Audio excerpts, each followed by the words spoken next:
Saludos y bienvenidos a Mangas Verdes. Comienza aquí media hora de información verde en la que hablaremos, como cada semana, de asuntos muy urgentes para nuestro planeta, aunque por desgracia no suelen estar en el meollo de la cuestión en las agendas de los mandamases. Biodiversidad, reciclaje, energías renovables, agua y muchas otras cosas sí están en nuestra carpeta de intereses y, como cada semana, enseguida entraremos a diseccionarlas. Mangas Verdes cuenta con la producción de F Verde, la plataforma de información medioambiental de la agencia EFE, y llega a las ondas gracias a F Radio. Hoy contamos con el control de sonido de Pilar Lloret y en nombre de todo el equipo os saluda Pedro Pablo May.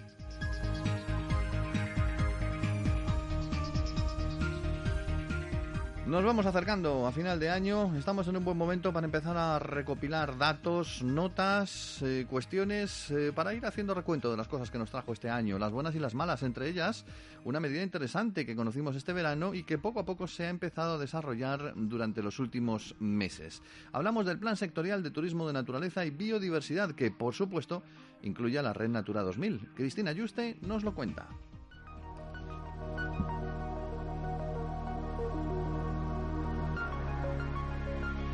Red Natura 2000. Activa tu auténtica riqueza.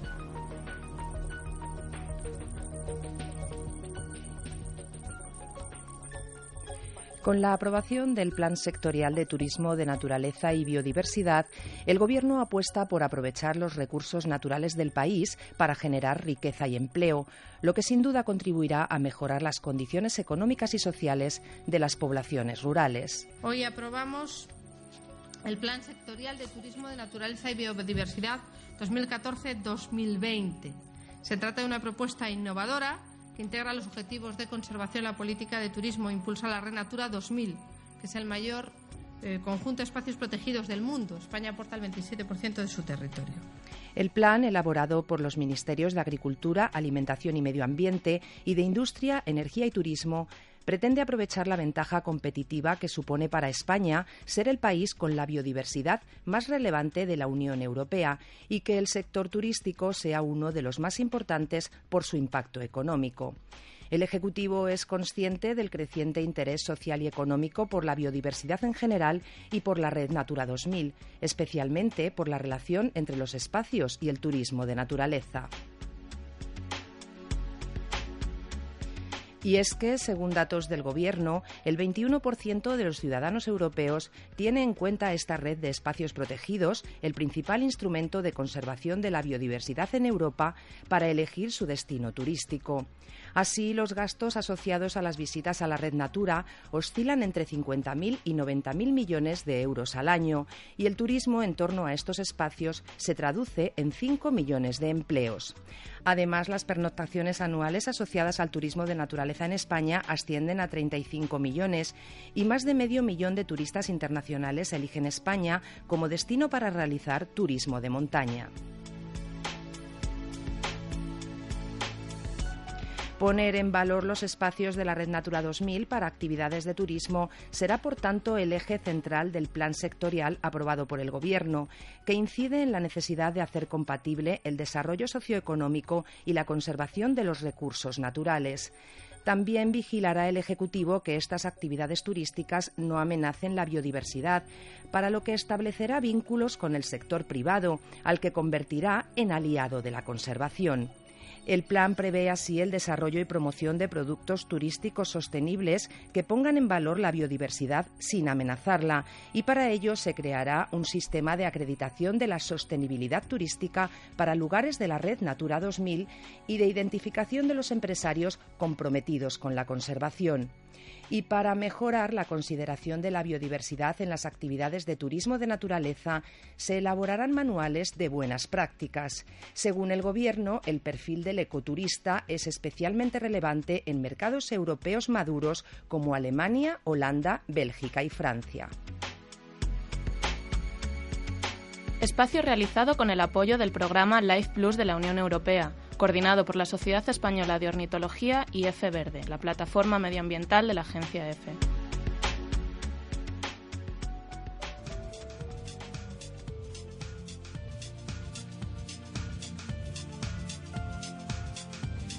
Mangas Verdes. Coopera con la vida.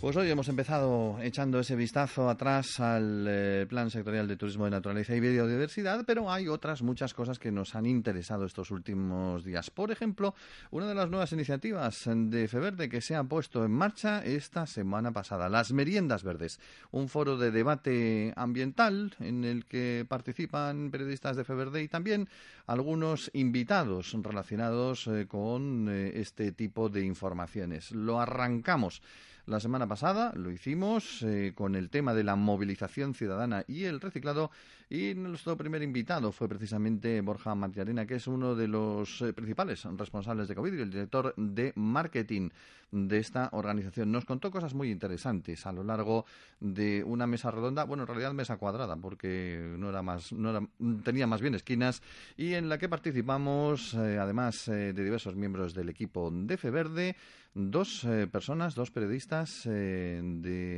dedicados, como antes comentaba, a estos asuntos también. En el caso concreto de Carolina Rueda, de Instinto Animal, especialista en sobre todo animales, naturaleza salvaje y biodiversidad, y Daniel Jiménez, de la web Noticias Positivas. Nos estuvo contando cosas muy curiosas, Matiarena, como por ejemplo, cuánto se recicla en España. Cada uno de nosotros, de media, una botella de vidrio a la semana. ¿Parece poco? Pues es una de las tasas de reciclaje más altas de la Unión Europea. De hecho, apenas un 7% de la población, según las estadísticas que maneja esta organización, se escabulle a la hora de llevar el vidrio usado a los contenedores. Yo creo que en España somos muy buenos recicladores, pero no podemos contentarnos con esto. Yo creo que nos queda todavía un trecho por mejorar. Hazte la idea que cada español recicla 14,5 kilos de envases al año. Y esto es como si fuera una botella a la semana, con lo cual yo creo que somos capaces de incrementar todavía la cantidad.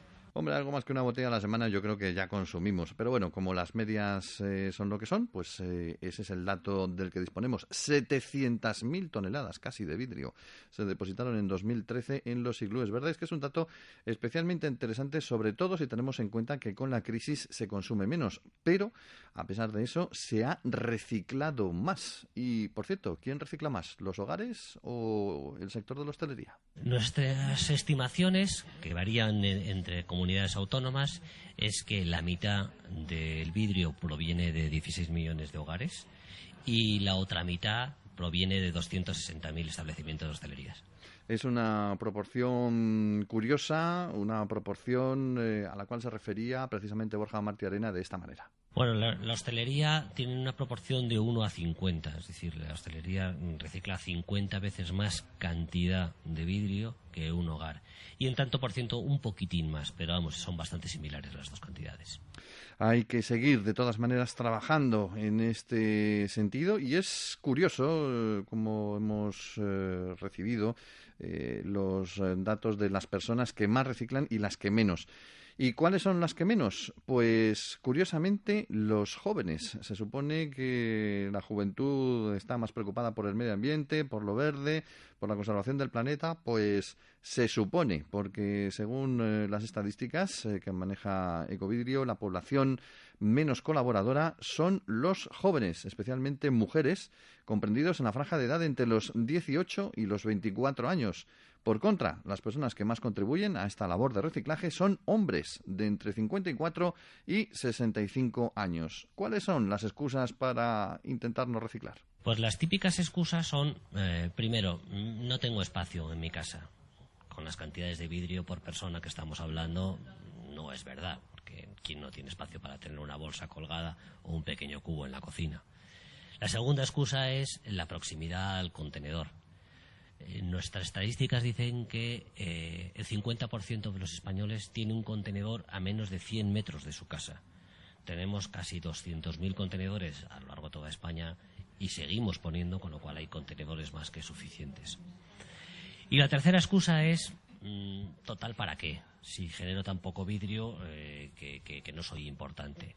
Aquí lo que decimos es que todo el mundo es importante. Todo el mundo tiene que contribuir al reciclaje de vidrio, porque de cada una de las botellas que ponemos en el contenedor verde sale otra botella.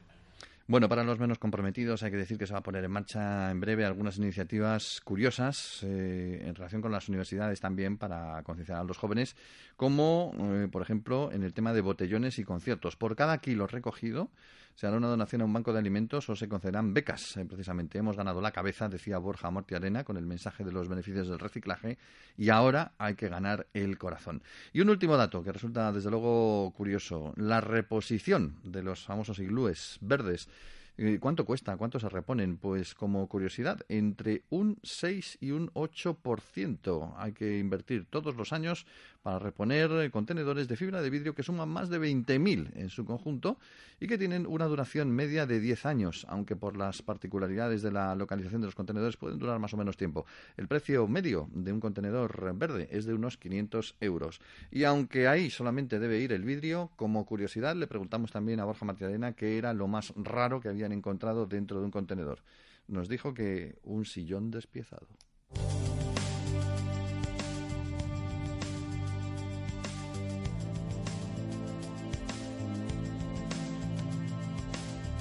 Mangas verdes. Alimenta tu conciencia.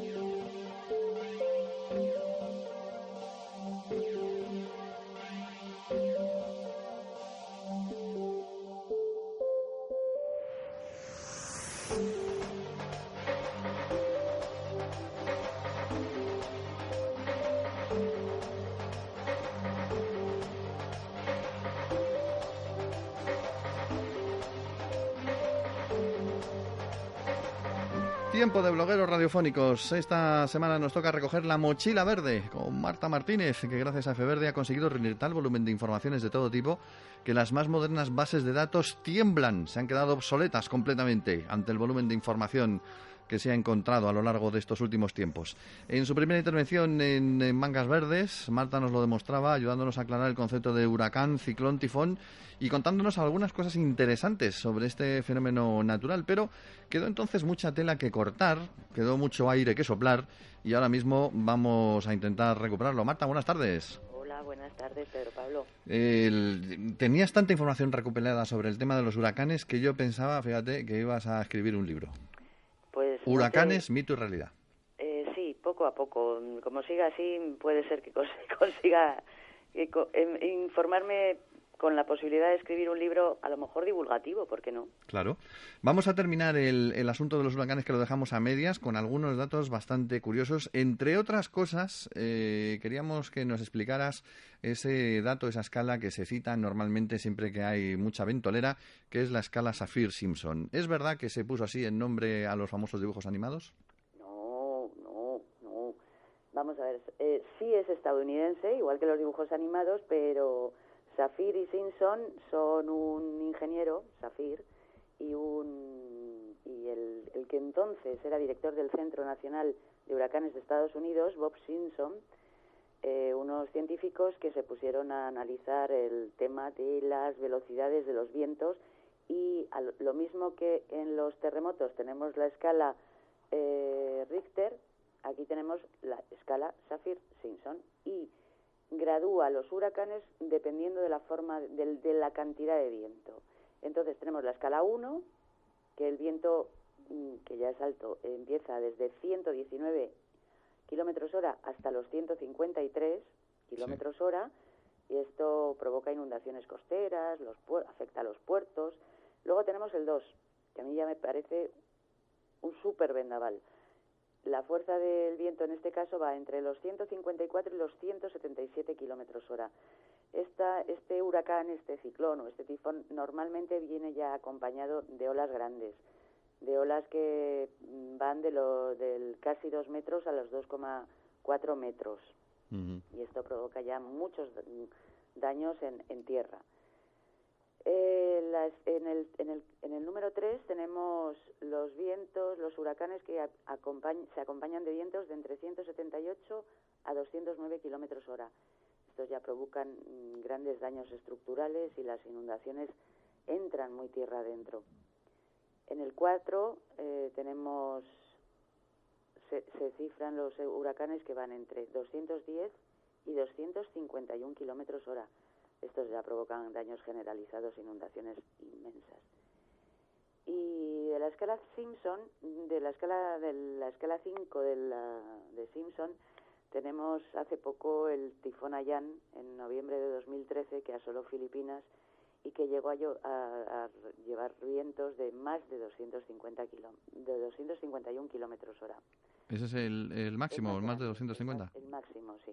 ¿Se ha registrado alguna vez que se sepa más de 250? El tifón Haiyan, sí, que se registró en noviembre de 2003, provocó en Filipinas daños inmensos. Todavía se está reconstruyendo la zona afectada, provocó una evacuación masiva, es totalmente desastroso.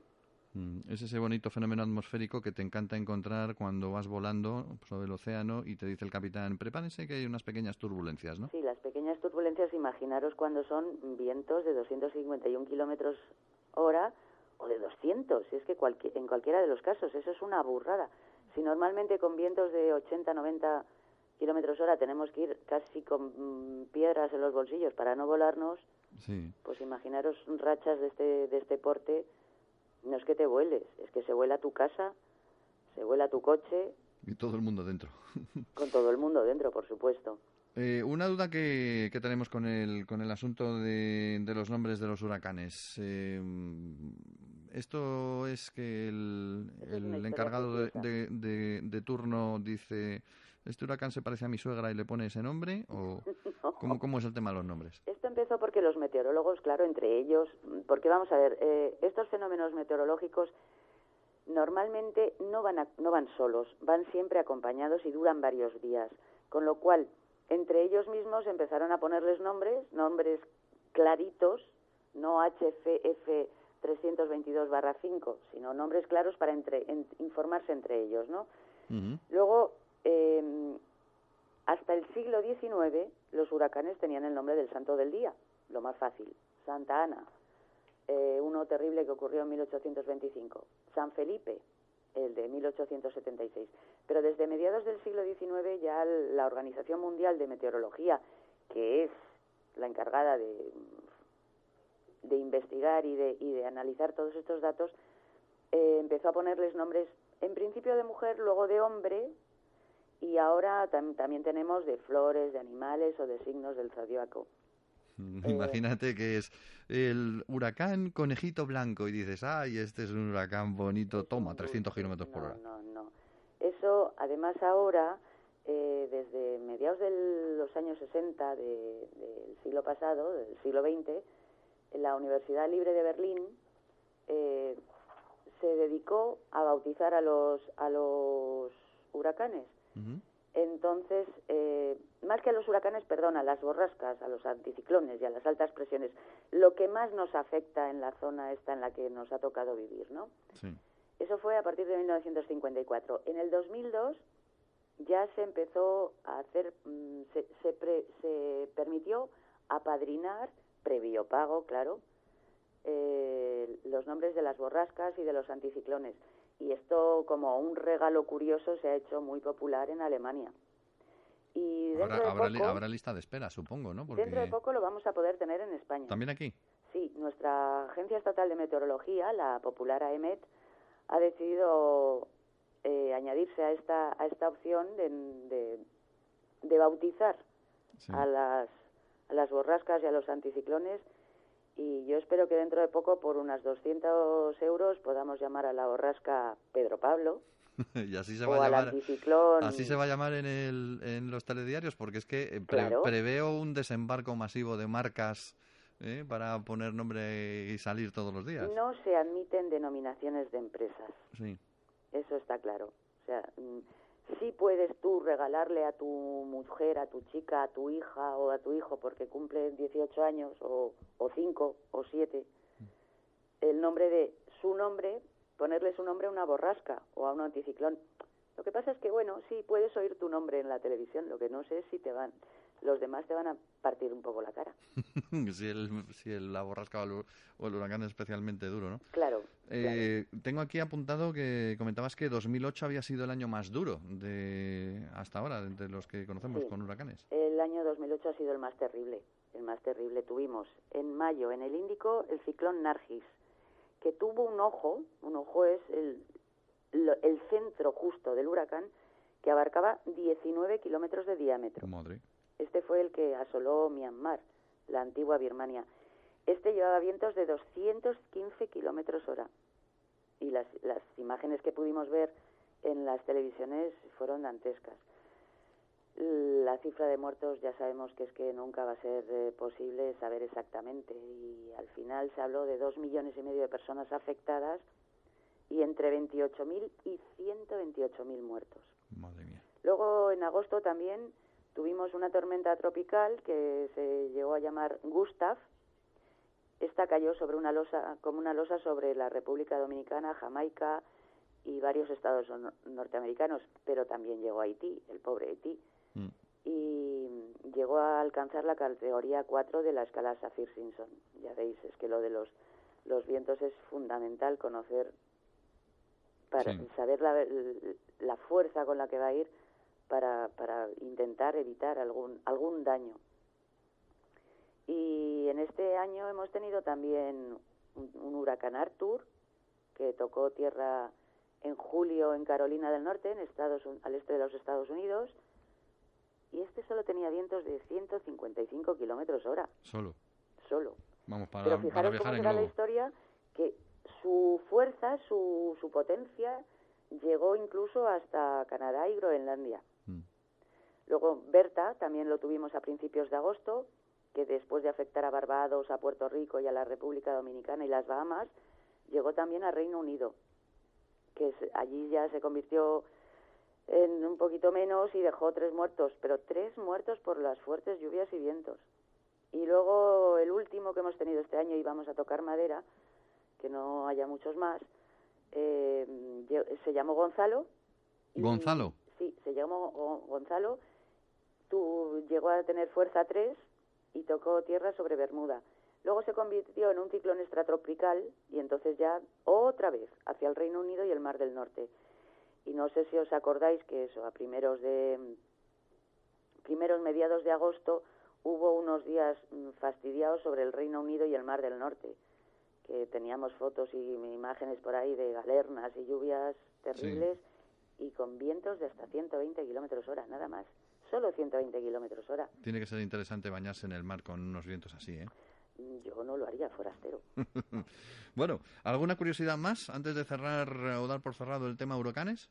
Una curiosidad más. Pues te puedo contar que los huracanes, como todos sabemos, empiezan siendo una pequeña tormenta que se va formando en el ecuador de la Tierra y que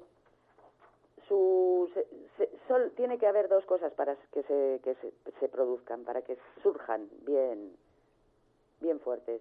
Es que haga calor y sobre todo que el mar supere los 26 grados centígrados. Bueno. Y con el calorcito que nos va haciendo ahora, nadie puede descartar que se forme, aunque no sea la época habitual, pero... Lo tendremos en cuenta. Lo tendremos en cuenta, sí. Gracias, Marta. Un beso a todos. La mochila verde. Hoy, huracanes, tifones y ciclones.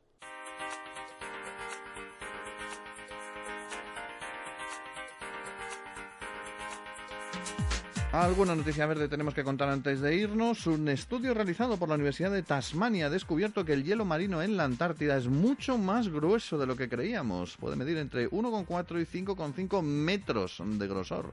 El estudio ha sido divulgado en Australia, publicado en la revista científica Nature Geoscience, y ayudará a entender los efectos del cambio climático en el planeta, sobre todo en un lugar tan emblemático del mundo como es la Antártida, donde parece que el hielo va creciendo a pesar del famoso cambio climático, por lo menos según los datos que se están facilitando últimamente.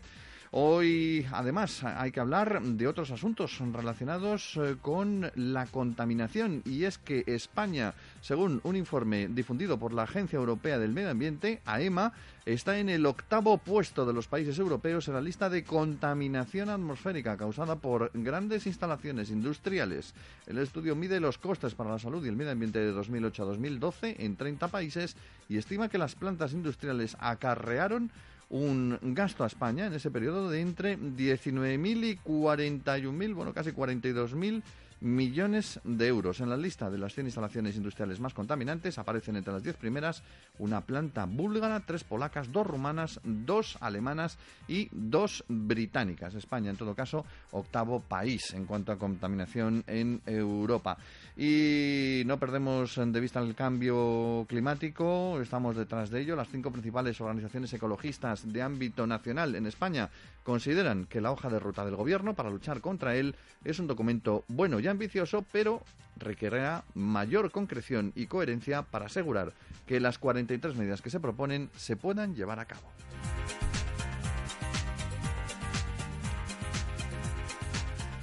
Y hoy, antes de irnos, tenemos que anunciar algo importante si queréis seguir escuchándonos, y es que durante el mes de diciembre Mangas Verdes va a cambiar provisionalmente de día de emisión. Es lo que tienen Papá Noel y los Reyes Magos, que nos han insistido por activa, por pasiva y por perifrástica para que les dejemos sitio durante los próximos días navideños. Diciembre está a la vuelta de la esquina.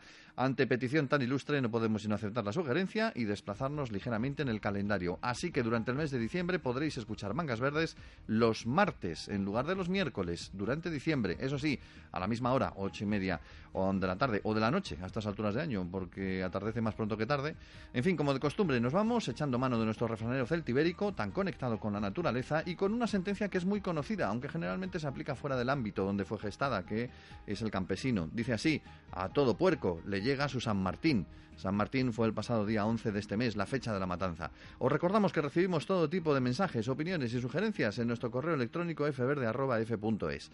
Podéis seguirnos también en Twitter y en Facebook. Mangas Verdes es el programa semanal de F Verde en el aire con F Radio. Hoy hemos contado con el control de sonido de Pilar Lloret. En nombre de todo el equipo os habló Pedro Pablo May. Recordad, la semana que viene y durante todo diciembre, el martes a las 8:30 os esperamos aquí mismo. Hasta entonces.